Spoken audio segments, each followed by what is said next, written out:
بالکل ٹھیک ہے جی. السلام علیکم جناب وعلیکم محمد اظہار السلام. الحق صاحب. کیسے ہیں جناب؟ آپ خیریت سے ہیں؟ بس آپ سنائیے کرونا کے دنوں میں کیسا گزر رہا ہے سلسلہ روز و شب؟ کرونا کے بس جناب ہم بھی گھر پہ مقیم ہیں آپ کی طرح. اور آپ کے کیا شب و روز ہیں، کیا مصروفیات ہیں، کیا کر رہے ہیں؟ لکھ رہے ہیں، پڑھ رہے ہیں، کیا ہو رہا ہے؟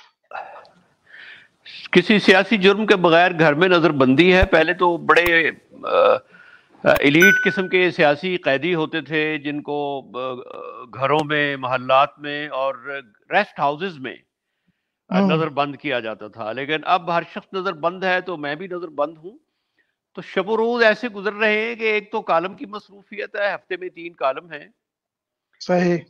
ایک یوٹیوب پہ شروع کیا ہے مغل کہانی، کچھ اس کے لیے ایپیسوڈ جو ہیں وہ ریکارڈ ہو جاتے ہیں. ہم نے بابر سے شروع کیا، بلکہ زبردست. بابر سے پہلے جو سلاطین ہند تھے، دہلی سلطانیٹ 1208 میں جو شروع ہوا قطب الدین ایبک سے، تو تھوڑا سا اس کا تذکرہ کر کے اجمالاً بطور پریمبل تو پھر ہم تفصیل سے مغلوں کا ذکر کر رہے ہیں. تو اب میں اورنگزیب پر پہنچنے والا ہوں، اس کی تخت نشینی کی جنگ کو اس طرح بیان کر رہے ہیں تاکہ لوگ یہ سمجھیں کہ وہ اس تخت نشینی کی جنگ میں شریک ہیں اور لڑائی کر رہے ہیں. صحیح. تو یہ کتنے تو ایپیسوڈ کا پروگرام ہے آپ کا، اور کون سا میرا پیریڈ خیال ہے آپ کہ کو؟ یہ 35-40 ایپیسوڈز ہو جائیں گے 15-15 منٹ کے. اچھا، زبردست. جی. اس صحیح. کی وجہ یہ ہے شاہد صاحب کہ میں نے اس میں شروع میں بتایا بھی ہے کہ بھئی یہ جو ہماری ٹیکسٹ بک اپروچ ہوتی ہے تدریسی، کہ جی فلاں جی. سن میں یہ ہوا اور فلاں سن میں یہ ہوا اور زوال کے اسباب، یہ وہ تاریخ نہیں ہے. اس صحیح. کو میں نے بہت دلچسپ کیا ہے، اس میں واقعات، اس میں کھانا پینا، اس میں اس وقت کی سوسائٹی اور اس وقت کا ادب اور یہ چیزیں جو ہیں یہ بھی شامل کی ہیں. صحیح. یعنی کہ یعنی آپ اس سے یہ اندازہ لگائیے کہ جب ہمایوں نکلا ہے شیر شاہ سوری سے شکست کھا کر ایران میں، تو جی. ہرات میں جو اس کا استقبال ہوا ہے، تو ایران کے بادشاہ نے ہرات کے گورنر کو جو تفصیلات اس کے استقبال کے لیے بھیجی ہیں وہ 11 صفحات پر مشتمل ہیں. زبردست. اور اس میں کھانے کی چیزیں اور پردے اور گھوڑے سے کیسے اترنا ہے اور پہلے کون اترے گا اور 2 گھوڑوں کے درمیان فاصلہ کتنا رہے گا، یہ ساری چیزیں.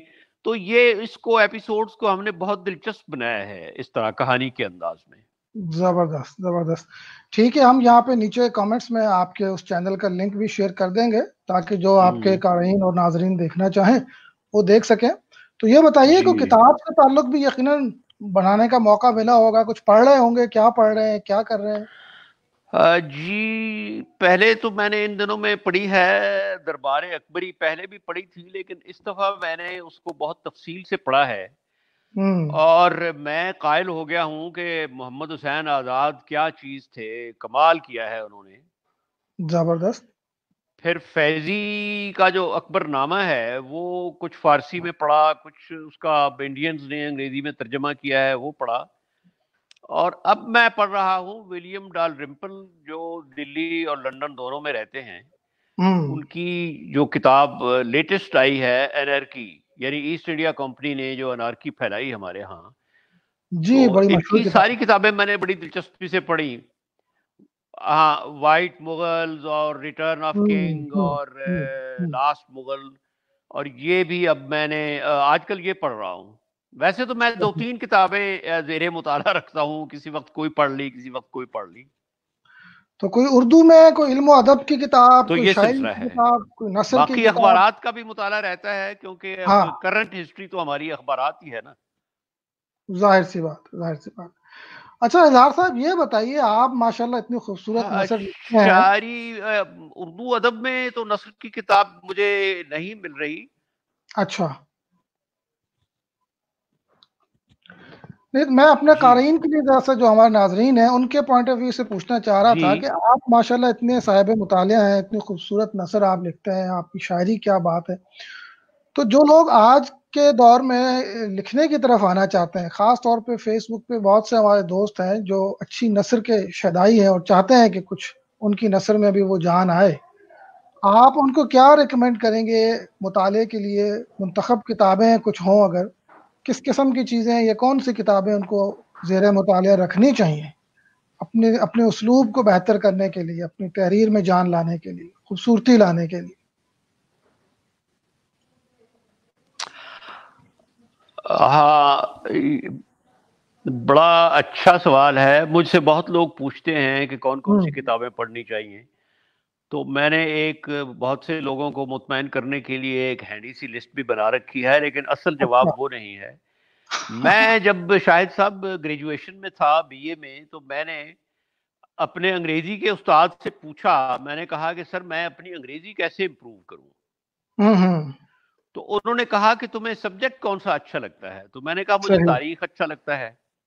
تو انہوں نے کہا بس تم تاریخ کی کتابیں انگریزی میں پڑھو.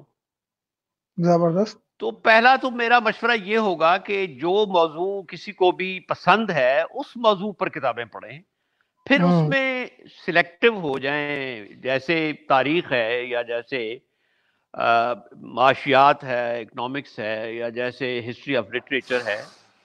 تو اس میں پہلے تو یہ طے کریں کہ کون سی چیز مجھے اچھی لگتی ہے، تاکہ اس میں جبر کا جو پہلو ہے وہ غائب ہو جائے اور شوق کا پہلو اس میں غالب آ جائے. یقیناً. اس کے بعد پھر مارکیٹ میں تو اب تو انٹرنیٹ پر بھی کتابیں مل جاتی ہیں، لائبریریاں جی بھی ہاں. ہیں، اور بڑے اچھے بکس لاہور میں جیسے ریڈنگ ہے تو ان کے پاس بہت اچھا ذخیرہ ہے کتب کا. تو پھر اس میں اچھی اپنی پسند کی کتابیں لے لے آدمی. لیکن پہلے یہ ہے کہ کسی دوسرے سے اگر پوچھے گا تو ہو سکتا ہے وہ اس کو فلسفے کی یا فکشن کی کتاب بتائے، جبکہ اس کا میلان کسی اور طرف ہو، مذہب کی طرف ہے، صحیح. تاریخ کی طرف ہے. تو یہ زیادہ ضروری ہے کہ پہلے یہ طے کیا جائے کہ مجھے مضمون کون سا اچھا لگتا ہے. صحیح. چلیے یہ تو مضمون کی بات ہو گئی، لیکن کچھ چیزیں ادب کے حوالے سے، نثر کے حوالے سے، تحریر میں اسلوب میں خوبصورتی لانے کے لیے آپ کیا ریکمینڈ کرتے ہیں؟ کس کس کو پڑھنا چاہیے؟ دیکھیں، بڑا مشکل ہوتا ہے سلیکٹ کرنا. ہمارے ہاں جو اردو کے بڑے بڑے رائٹر ہیں، کلاسکس بھی پڑھنے چاہیے. پھر نیو کلاسکس کا دور آیا، عبدالحلیم شرر تھے، فرحت اللہ بیگ تھے، عظیم بیگ چغتائی تھے، ڈپٹی نذیر احمد تھے، شبلی نعمانی تھے. ان کو بھی پڑھنا چاہیے. اچھا، ایک جو ہم لوگوں نے بالکل نیگلیکٹ کیا ہوا ہے آسپیکٹ، وہ سر سید احمد خان اور ان کی ساتھیوں کی تحریریں ہیں. بالکل ٹھیک ہے. سر سید احمد خان کے اب تقریباً مقالات سارے اویلیبل ہیں مارکیٹ میں، جی. لیکن ان کے جو ساتھی تھے، خاص طور پر ذکاء اللہ، مولوی چراغ علی، ان کی مولوی چراغ تحریریں علی. جو ہیں وہ پڑھنی چاہیے. پچھلے دنوں مجھے معلوم ہوا کہ اسلامی یونیورسٹی کے اردو ڈپارٹمنٹ سے کسی صاحب نے جو ساؤتھ پنجاب سے ہیں، مولوی چراغ علی پر PhD کی ہے. تو میں نے ان سے تھیسس منگوایا اپنی دلچسپی کے لیے، پڑھنے کے لیے. صحیح. تو یہ ساری چیزیں پڑھنی چاہیے. پھر سجاد حیدر یلدرم ہیں، پھر ہم آتے جائیں تو پھر پریم چند خیالستان. ہیں، جی، پھر پریم چند ہیں. تو یہ ساری چیزیں جو ہیں، اصل میں جب ہم لٹریچر کی بات کرتے ہیں تو ہم کسی ایک ایرا پر، کسی ایک عہد یا کسی ایک فیز میں اپنے آپ کو مقید نہیں کر سکتے. اگر ہم نے اردو ادب پڑھنا ہے تو ہم اردو ادب کو ولی دکنی سے شروع کریں گے، رجب علی بیگ سرور سے شروع کریں گے، غالب سے شروع کریں گے، اور فیض صاحب تک یا مجید امجد تک یا ظفر اقبال تک یا ناصر کاظمی تک آئیں گے. تو یہ ساری جو ہیں چیزیں، یہ ساری پڑھنی ضروری ہیں. خاص طور پر میں سمجھتا ہوں کہ فرحت اللہ بیگ کے جو کمپلیٹ ورکس ہیں وہ اب چھاپے ہیں آکسفورڈ یونیورسٹی پریس نے. تو وہ مجھے تو ایک لگا ہے کہ ایک مزین کھانوں سے بھرا ہوا دسترخوان مل گیا ہے. تو یہ ساری چیزیں، اسی طرح عظیم بیگ چغتائی کے کلیات مجموعہ کے نام سے چھپی ہیں. پھر پطرس بخاری ہیں ہمارے مزاحیہ فقاہیہ ادب میں، شفیق الرحمان ہیں. اس کے بعد پھر آتے ہیں یوسفی صاحب. تو اس سے پھر ساتھ لکھنے کی پریکٹس، کچھ ایسی چیزیں ہوتی ہیں کہ جو قدرت کی طرف سے ہوتی ہیں، جیسے خطابت کا فن ہے، جیسے شاعری ہے. ہم نے کبھی نہیں سنا کہ کوئی ایسا سکول ہے جس میں داخل ہو کے ناشاعر شاعر بن جائے. تو جی ہاں، اسلوب جو ہے وہ بھی قدرتی طور پر آتا ہے. آپ مختلف لوگوں کو پڑھیں گے, شروع میں ایسا ہوتا ہے کہ کوئی غالب آ جاتا ہے, آپ ہوں، فرحت اللہ بیگ کو کاپی کرتے ہیں, آپ پطرس کو کاپی کرتے ہیں, آپ سر سید کو ان کو رتن ناتھ سرشار کو کاپی کرتے ہیں, لیکن پھر آہستہ آہستہ جو ہے وہ آپ جو مختلف قسم کے آپ کے اوپر پرتاؤ پڑ رہے ہیں ان سے آزاد ہو کر پھر آپ اپنی ایک انڈیپینڈنٹ روشنی جو ہے اس کو آپ پھر ریفلیکٹ کرنا شروع کر دیتے ہیں. ٹھیک ہے. اچھا، یہ تو آپ نے اشارہ کیا کلاسیکل، ہمارے جو کلاسکس ہیں اس کی طرف. جی ہم اصل میں سے آپ کیا سمجھتے ہیں کہ آپ جدید لکھنے والوں میں سے جو آج کل لکھ رہے ہیں، آپ کے ہم عمر یا آپ سے کچھ جونیئرز، ان میں سے جی کس کو آپ ریکمینڈ کریں گے؟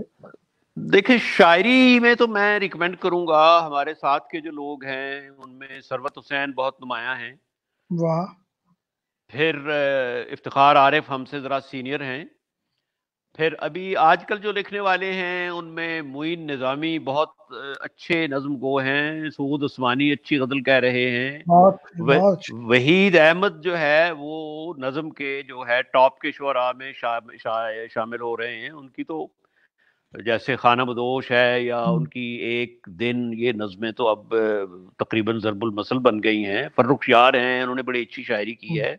اختر تو عثمان ہے. جی وہ بھی ہیں, لیکن ایک بات ہے دانش صاحب کے جو ماضی قریب میں جن شعراء جو ہمیں چھوڑ گئے ہیں ان میں سے کچھ بہت زیادہ لازم ہیں شاعری کے لیے. ان جی میں مجید بالکل، امجد, کیا بات ہے. ناصر کاظمی, منیر نیازی اور جان ایلیا سر فہرست ہیں, اور پھر ظفر اقبال کو تو پڑھنا ہی پڑھنا چاہیے. صحیح، تو درست. نثر میں چونکہ میں فکشن ذرا کم پڑھتا ہوں تو میری زیادہ رجحان جو ہے وہ فارسی ادب کی طرف ہے اور پھر تاریخ کی طرف ہے. تو میں تاریخ کی کتابیں بہت زیادہ پڑھتا ہوں. تارڑ صاحب کی کتابیں آئی ہیں, ابھی کمبوڈیا پر سفرنامہ آیا ہے, ویتنام پر. اچھا، میرا خیال ہے کہ اردو میں کمبوڈیا ویتنام پر سفرنامے پہلے نہیں آئے. ان میں نہیں آئے، بالکل نہیں آئے. ہاں جی, انہیں پڑھنا چاہیے. بلکہ بڑی دلچسپ بات ہے کہ میرا ایک قاری ڈاکٹر یہاں کا کچھ عرصہ پہلے کیوبا میں رہتا تھا, تو اس کو اچھا، میں نے کہا بھائی کیوبا کا تو کوئی سفرنامہ ہمارے ہاں نہیں ہے اردو میں, تم کیوبا کے حالات لکھو. تو اس نے کہا کہ جی میں تو لکھ نہیں سکتا. تو میں نے کہا تم مجھے میل تو لکھ رہے ہو نا, تو تم اسی طرح سفرنامہ لکھتے رہو. تو وہ خود ہی ایک اسلوب بن جاتا ہے, اس میں پھر آدمی کوئی صحیح. اپنا دانش جیسا یا شاہد آوان جیسا کوئی قلمکار ملے تو اس کی تصحیح کر دیتا ہے, اس میں پھر وہ اچھا اچھا خاکے میں دلچسپ رنگ بھر دیتا ہے. تو ہم تو خود تصحیح کے لکھنے لیے کا یہ آپ ہے کی کہ طرف. لکھتے رہنا چاہیے ہاں، ہر اصل حال بات میں. ہی پڑھنا چاہیے اور ساتھ ساتھ لکھنا چاہیے. درست بات ہے. جی, جو اچھا چلیے بالکل یہ مبتدی ہیں, شاید صاحب ہوں آپ کی بات کاٹ رہا ہوں, جو بالکل مبتدی ہیں ان کو یہ چاہیے کہ اپنی روزانہ کی ڈائری لکھیں, اردو میں لکھیں یا انگریزی ہاں، میں, جس زبان کا بھی انہوں زبردست. نے لکھنا ہے وہ اپنی ہر روز کی ڈائری لکھیں. یہ اچھی ٹپ دی ہے آپ نے، بالکل ٹھیک ہے. جی آپ کچھ اچھا کہہ رہے یہ تھے. بتائیے، آپ ماشاءاللہ آپ کے کالم تو ان چند صاحب اسلوب کالم نگاروں میں سے ہیں آپ، جن کو پڑھ کے مزہ آتا ہے، لطف آتا ہے. لیکن آپ کے پسندیدہ کالم نگار اگر میں 1 2 3 پوچھنا چاہوں تو آپ کچھ نام لیں گے؟ ہاں دیکھیں, اس میں ڈپینڈ کرتا ہے کہ آپ بازار میں کیا چیز لینے کے لیے گئے ہیں. آپ نے اسلوب کے لیے کالم پڑھنا ہے, زبان کے مزے کے لیے پڑھنا ہے, آپ نے ان کالم کو پڑھنا ہے جو بیسیکلی رپورٹرز تھے اور اب کالم بن گئے ہیں, اور جن کے کالم میں خبر ہوتی ہے جو جی، کہیں اور خبری نہیں ہوتی, کنٹینٹ کے یا لیے. جی یا جیسے ڈائنامکس ہیں جیسے ارشاد حقانی تھے. تو جی ڈپینڈ کرتا ہے. اب میں کچھ رپورٹرز ہیں ہمارے دوست, میں نام کسی کا نہیں لوں گا, وہ کالم نگار ہیں, ان کے کالم میں اس لیے پڑھتا ہوں کہ وہ بیسیکلی خبر دیتے ہیں. خبر دے رہے ہو، صحیح، ہاں, درست. وہاں پر میں اردو کا اسلوب نہیں دیکھتا. تو اردو ظاہر کا سی بات. اسلوب جب مجھے دیکھنا ہو تو پھر میں پہلے تو وہ پڑھتا ہوں, ہارون الرشید کو پڑھتا ہوں, عرفان صدیقی کا کالم مل جائے تو وہ میں پڑھتا ہوں, وجاہت مسعود کا کالم پڑھتا ہوں. صحیح تو صحیح. ڈپینڈ کرتا ہے کہ کیا ہے. جیسے جو ہمارے سیاسی حرکیات ہیں ان کے لیے میں ارشاد حقانی مرحوم کے کالم بہت شوق سے پڑھتا تھا. وہ جانتے تھے کہ تجزیہ کس طرح کرنا ہے. اسی طرح ہمارے دوست ہیں خورشید ندیم, وہ بڑا اچھا لکھتے ہیں. ان کی نثر بھی خوبصورت ہے, ان کا انداز, پھر ایک ان کا جو ایک تھیسس کو ڈیولپ کرنا ہے اور پھر اس کو آہستہ آہستہ سامنے لانا ہے دلائل کے ساتھ, براہین کے ساتھ. تو یہ سارے جو ہیں یہ کالم نگار پڑھنے چاہیے. لیکن پرانے کالم نگاروں میں جو ہمارے ساتھ نہیں ہیں, جو تھے جو تکبیر میں لکھتے تھے, مشفق خواجہ, کیا ان بات, کی جو 2 کتابیں ان کی آئی ہیں, ایک تو شاید ناگفتنی ہے اور دوسری کا مجھے نام نہیں پتا. خامہ بگوش کے قلم سے, جی خامہ بگوش, ان کو ضرور پڑھنا چاہیے. پھر آپ کو تو نہیں یاد ہوگا کیونکہ آپ ہم سے عمر میں اگرچہ عقل اور علم میں برتر ہیں لیکن عمر میں چھوٹے ہیں. تو نصر اللہ خان ایک ہوتے تھے بابائے کالم نگاری, لکھا کرتے تھے, میں نے پڑھ رکھا ان کو. جی وہ تھے. پھر احمد ندیم قاسمی صاحب کے کالم ہیں, اور آج کل کشور ناہید کے کالم ہیں جو ہماری ایک جانی پہچانی ادیبہ ہیں. تو یہ ساری چیزیں جو ہیں یہ اصل میں ایک دیکھیں جیسے پہلے تو ایک ایک دکان ہوتی تھی نا, تو اب مال آ گئے ہیں بڑے, یہ گیگا مال ہے, یہ پیکیجنگ مال ہے. تو اب یہ مال ہیں ہمارے لکھنے والے, اور انٹرنیٹ کی وجہ سے اب آپ ہر وقت ایک مال میں پھر رہے ہیں, تو آپ کو ویرائٹی دستیاب ہے اور بہت بڑا آپ کے پاس چوائس کا بڑا اسکوپ ہے, آپشنز بہت آ گئے ہیں. درست فرمایا آپ نے. اچھا, یہ ہمارے کچھ جو سننے والے ہیں وہ پوچھ رہے ہیں کہ آپ کے بارے میں انٹرنیٹ پہ اور آپ کی فیس بک پروفائل پہ یا ادھر ادھر کچھ زیادہ معلومات نہیں ملتی, تو کچھ اپنے بارے میں چیزیں بتائیے. آپ کی کیا نثر کی کوئی کتاب بھی چھپی ہے آج تک, اور کچھ اور جو آپ میں اپنے سننے والوں کو, سامعین کو بتاتا چلوں کہ میری ویب سائٹ ہے www.izharulhaq.net. صحیح, جی میں ریپیٹ کر رہا ہوں, izharulhaq.net. تو اس میں ساری تفصیلات بھی موجود ہیں, کچھ وائیکیپیڈیا پر بھی ہیں. نثر کی کتابیں, میری شاعری کی تو 4 کتابیں آئی ہیں, دیوار آب, غدر, پھر پریزاد, پھر پانی پہ بچھا تخت. پھر ہمارے دوست ہیں یہاں جو دوست پبلیکیشنز کے ہیں انچارج, تو اسلام آباد میں, انہوں نے ان 4 کو یکجا کر کے چھاپ دیا ہے, کئی موسم گزر گئے مجھ پر, اس کے نام سے. تو نثر میں میرے کالموں کے 2 مجموعے آئے ہیں. پہلی کا تو نام ہی تلخ نوائی ہے, اور دوسرا ابھی آیا ہے, اور اس کی جو پبلسٹی تھی وہ کرونا کی نظر ہو گئی. اس کا نام ہے میری وفات, بلکہ وہ آپ کی کاپی بھی آپ کو نہیں پہنچی. اور آپ یہ بالکل خیال نہ کیجیے گا کہ آپ کا نسخہ میں نے بیچ کھایا ہے, وہ آپ کی امانت رکھا ہے. یہ تیسرا مجموعہ بھی تیار ہے. اور ایک اب میں انگریزی میں نے سناپسس بنائے ہیں. میں ایک انگریزی میں کتاب لکھنا چاہتا ہوں جو مجھے بڑا ابھی مغل تاریخ کا مطالعہ کرتے ہوئے اورنگزیب کے ساتھ مجھے ضیاء الحق میں بہت مماثلت ملی. اچھا, تو میں اب ایک انگریزی میں کتاب لکھنے کا میں نے ارادہ کیا ہے اور شروع کر دی ہے, اورنگزیب اور ضیاء الحق کا موازنہ, کمپیریزن. اب اس کا آخری ٹائٹل کیا ہوگا اور کہاں چھپتی ہے تو وہ دیکھیں. یہ تو بہت مختلف موضوع آپ نے پہلو نکالا ہے. جی, پھر ساتھ آٹو بایوگرافی چل رہی ہے. اچھا, وہ رینگ رہی ہے. پھر ایک پرشین کلاسک ہے, اس کا انگریزی میں بھی ترجمہ ہے, ایڈونچرز آف حاجی بابا اصفہانی, سرگزشت حاجی بابا اصفہانی. یہ کتاب بہت میری پسندیدہ ہے اور بہت مختلف کتاب ہے. اس میں تاریخ بھی ہے, ہیومر بھی, ثقافت بھی. اس کا بھی میں اردو میں ترجمہ کر رہا ہوں. لیکن میرے ساتھ پرابلم یہ ہے کہ میں ایک متلون مزاج آدمی ہوں, بلکہ میرا خیال ہے کہ ہمایوں بادشاہ کے بعد شاید سب سے زیادہ تلون میرے مزاج میں ہے. تو میں کوشش تو کرتا ہوں, لیکن جس طرح بیٹھ کر ایک مشقت سے ریگولرلی کام ہوتا ہے ود میٹیکولس ریگولیرٹی, وہ مجھ میں مفقود ہے. لیکن میں لگا رہتا ہوں, بہرحال جو توفیق اللہ دیتا ہے پابندی کی, تو وہ اس کے حساب سے. تو یہ مختلف پروجیکٹس ہیں جو چل رہے ہیں. نہیں جناب، بہت زبردست، بہت شاندار.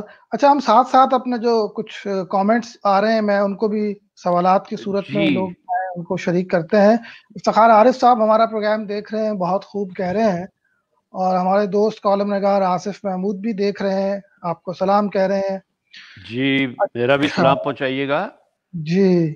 اچھا، یہ ایک صاحب ہیں سہیل شعیب صاحب، ان کا سوال ہے کہ نثری نظم کے بارے میں آپ کی کیا رائے ہے؟ جی، نثری نظم کے بارے میں میری رائے جو ہے وہ بڑی ایک لحاظ سے غیر روایتی ہے.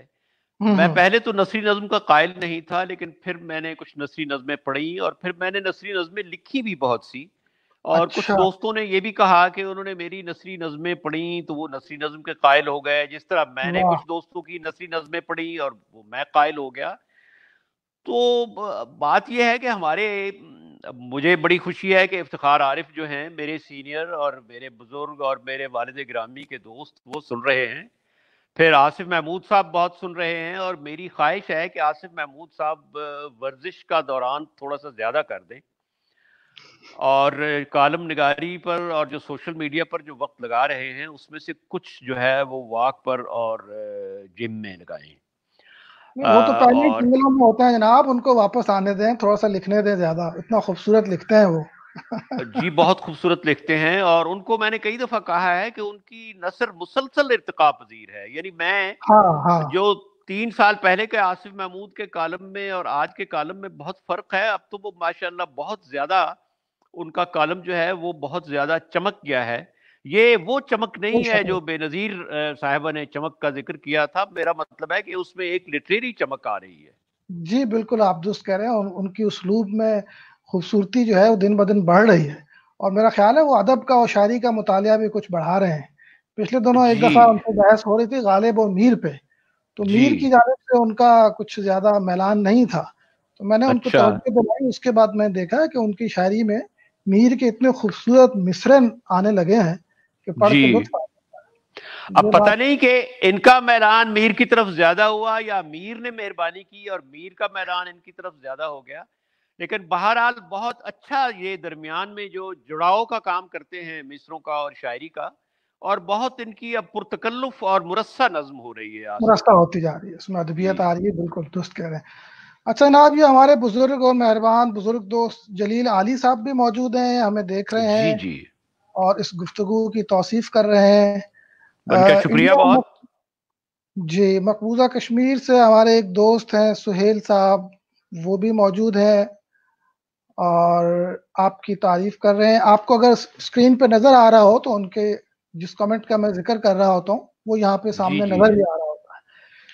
لکھ رہے ہیں کہ پاکستان کے اکثر قلمکار ہر اقدام کو شک کی نظر سے کیوں دیکھتے ہیں؟ میں نے اکثر لوگوں کو صرف منفی پہلو نکالتے ہوئے دیکھا ہے، ایسا کیوں ہے؟ یہ عمومی بات کر رہے ہیں، آپ کے لیے نہیں کر رہے. جی میں سمجھ رہا ہوں، ایسا اس لیے ہے کہ ایسا نہیں ہے. اچھا. بہت سے قلمکار ہیں، کچھ شک کی نظر سے دیکھتے ہیں، کچھ شک کی نظر سے نہیں دیکھتے. اگر وہ یہ کہتے ہیں کہ پاکستان کے عوام سرکاری اقدامات کو شک کی نظر سے دیکھتے ہیں تو یہ تو ہو سکتا ہے، کیونکہ انگریزوں کے دور سے ہماری یہ ایک سائیکی بن گئی ہے کہ ہر حکومت کو اپوز کرنا ہے. میں یہ نہیں کہہ رہا کہ اس حکومت کو اپوز نہیں کرنا چاہیے، کیونکہ لوگ تو وہ نکال لیتے ہیں اپنے مطلب کی بات. لیکن میرا خیال ہے کہ قلمکاروں کے بارے میں یہ کہنا جو ہے یہ شاید اوور سمپلیفیکیشن ہو. عوام کے صحیح. بارے میں کہا جا سکتا ہے. درست. مختلف قسم کے قلمکار ہیں اور ان کا اپنا اپنا پوائنٹ آف ویو ہے، اور کچھ ایسے بھی ہیں کہ جو اقدامات کی توثیق کرتے ہیں، ان کی تعریف کرتے ہیں، تنسیق کرتے ہیں، کچھ ان پر تنقید بھی کرتے ہیں. یہ تو صحیح. سارا this is part of the game. اچھا جناب، یہ آپ کے ایک عاشق ہمارے دوست ملک آفتاب آوان صاحب کہہ رہے ہیں دو پسندیدہ شخصیات کو ایک جگہ اکٹھے دیکھنا اور ان کی گفتگو سے محظوظ ہونا کیا خوب تجربہ ہے. اچھا، ان کا سوال جی کوئی نہیں ہے. بہت شکریہ ملک نہیں، صاحب. یہ تھینک یو. بڑا اچھا کمنٹ ہے، اور اس پر میرا کمنٹ یہ ہے کہ دو اچھی شخصیات ایک جگہ بالکل جمع ہو سکتی ہیں، کیونکہ یہ تو صرف دو تلواریں ہیں جو ایک جگہ نہیں جمع ہو سکتی. صحیح، بالکل درست. اچھا جناب، یہ انعام مسعودی صاحب فرما رہے ہیں کہ ایک ادیب اور مصلح یعنی اصلاح کار، آپ کی رائے درکار ہے کیا صاحب کے مصاحب ادیب اور صاحب کے نقاد میں